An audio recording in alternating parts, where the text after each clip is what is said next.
So today on Sports File, unfortunately, we're going to have to take a very solemn and very respectful look at the career of one of the greatest athletes, not only in Montreal Canadiens history, but in NHL history. Of course, we're going to be talking about Henri the Pocket Rocket Richard, who passed away on March 6th after a battle against Alzheimer's disease. Now, for those who are fans of the Montreal Canadiens, Henri Richard has been a legend since the time the Bleu Blanc Rouge became legendary across Canada pretty well from the 1940s on.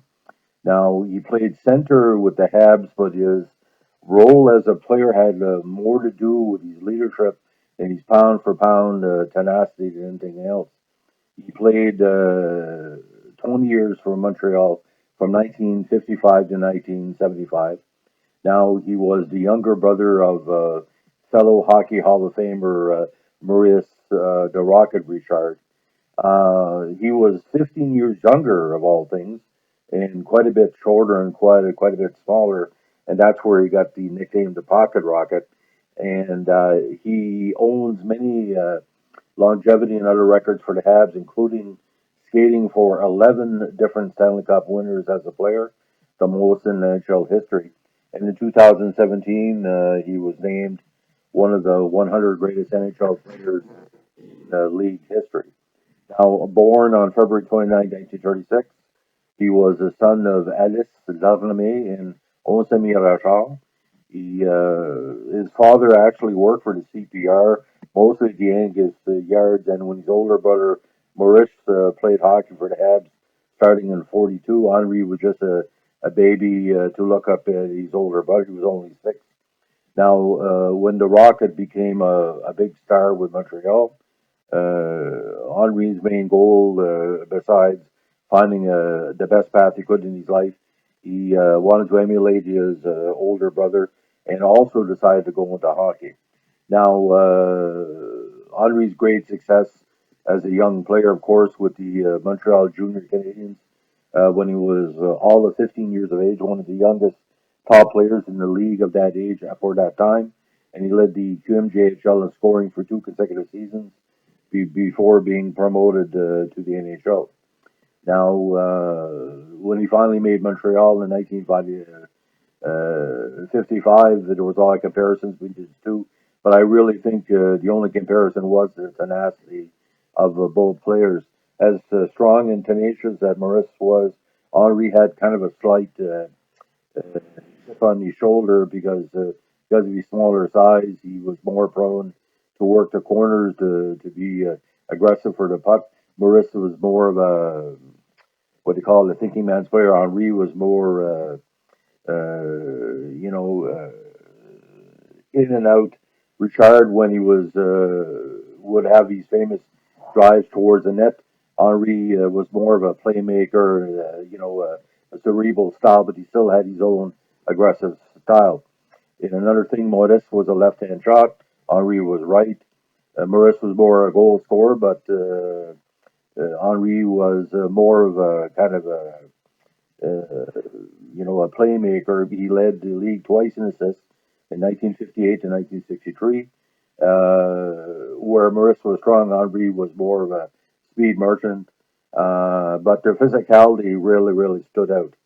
Now, when they started, the Animatic Toad Lake didn't play the Richards on the same line.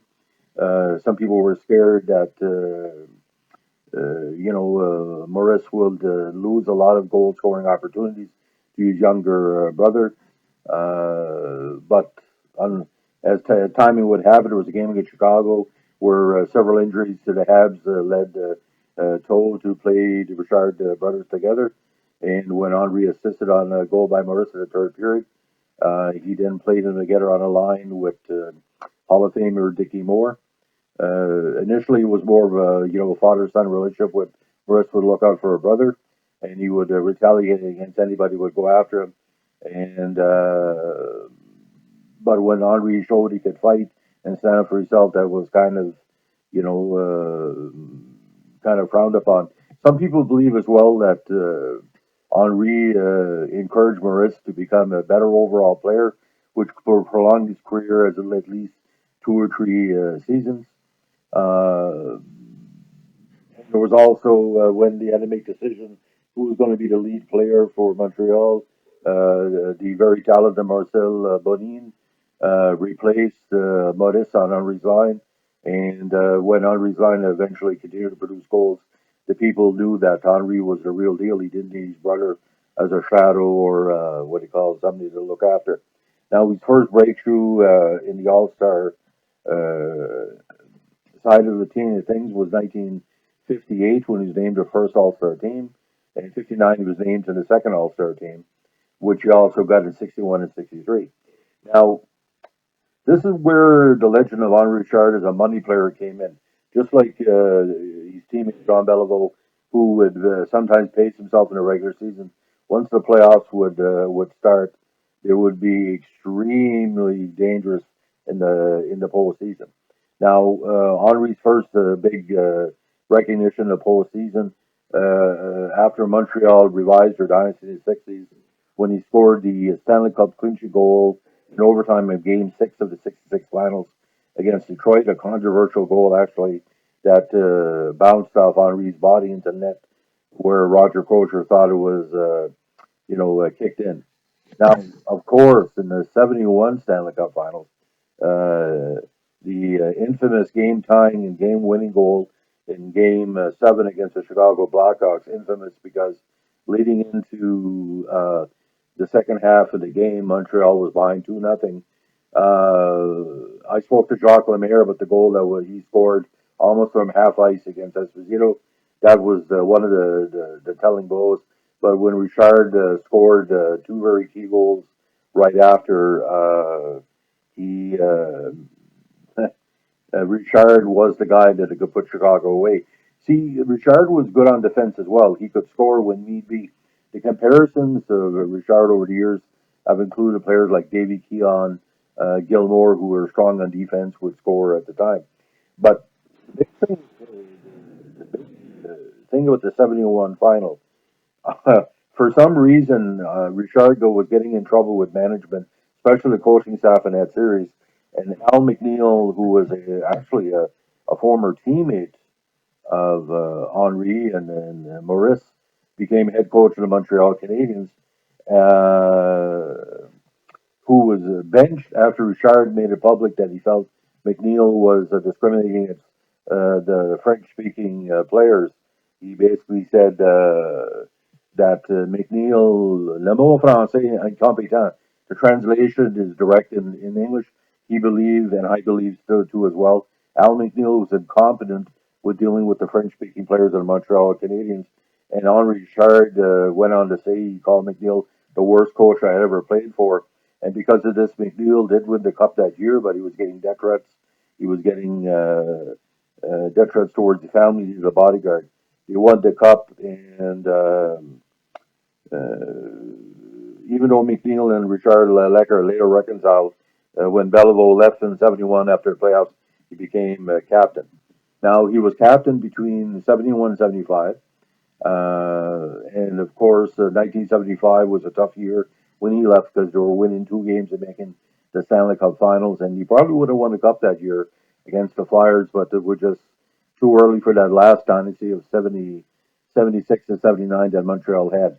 Now, in his career, he played 1,256 games, 358 goals, and 688 assists, which is tremendous point of game pace. He became the ninth player to reach 1,000 points. And he's 1,256 games for Montreal remain a franchise record.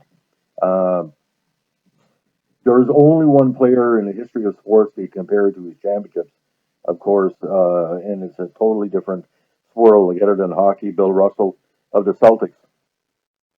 Now, but to win 11 championships in the what they call the golden era of sports in the modern era is quite impressive because there were several occasions where Montreal should have won the cup. There could have been easily 13 or 14 cups, but to see that number 16 hang hang in the rafters and seeing the number 16 carry the cup around was almost like an annual occurrence for so many years. It became kind of a joke because number 16 meant this is this is what you should reach for, the golden ring. And every team from the Dallas Cowboys to the Patriots to even the Boston Bruins, and they would see the success of the Montreal Canadiens and wanted to get that same thing for themselves. Montreal motivated the best out of athletes to seek out the best. Now, when he was elected to the Hall of Fame in 1979, his number 16 again was eventually retired by Montreal, and he was a roving ambassador for the Montreal Canadiens. Unfortunately, his battle against Alzheimer's was long term. He was originally diagnosed in 2015, but up until that time, he was seen quite often in public for his charities, representing the Habs, representing all of Quebec at different events. But just to consider like his stats, All Star game appearances again 56, 57, 58, 59, 60, 61, 63, 67, and 74. Bill Masterson Trophy for Perseverance in Sportsmanship 1974.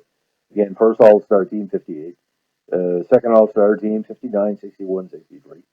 Now, the Stanley Cup winner, the Cups, each cup was dramatic in his own way. And see, these cups did not include 76 and 79. Like I said, he could have still played, but the injuries were starting to catch up with him. Again, he was part of the five straight cups between 56 and 1960, the back to back in 65 and 66, the back to back in 68, 69, the comeback cup in 71, and the what I call the Cornway Cup in 73. Now, the best thing I can say about the Pocket Rocket, I never met him, and it's unfortunate. I met Beliveau, Dryden, Lafleur, all the great Habs, but perseverance. And when we say pound for pound, athletes back in the day, when you said pound for pound, you were taking of boxers. But Henri Richard, when he skated, it was very deceiving. He seemed like he was doing nothing. All of a sudden, the puck was in the net. The way he deked Esposito in Game 7 for the 3-2 goal, that was an Henri Richard goal. They haven't exemplified his career. He was a cerebral player on and off the ice, and you didn't want to wake him up. You can imagine this during the old days. If you stopped Dickie Moore, you had Beliveau to worry about. If you stopped Beliveau, there was Maurice to worry about. If you stopped Maurice, there was Henri Richard. I mean, you're just loaded with talent. And you count the amount of cups. I mean, you look like people like Ralph Backstrom who have like half dozen cup can't get in the Hockey Hall of Fame because so many people have got in. But for the true Montreal Canadian fan, Henri Richard, just like his brother Maurice, is a class act. And I tell you this, he never really, the only shadow he may have played in was a shadow of his own excellence because he excelled in so many ways is that he was always chasing his own level of excellence. Like when he won that 8 or 9 cup, I know deep down in his head he said I won 10 or I won 11. Even with the 11 cup against Buffalo, I mean there was rumors amongst my media pals through the years that he was very downhearted because he couldn't beat the Sabres in '75 because he was he's injured and he couldn't make a huge contribution. I think he would have done a lot better in the '75 playoff if Henri was totally healthy. So again, ladies and gentlemen, by the way, I'm taping this new podcast with my new computer. We're having trouble with the previous one. I hope you like the audio and the video.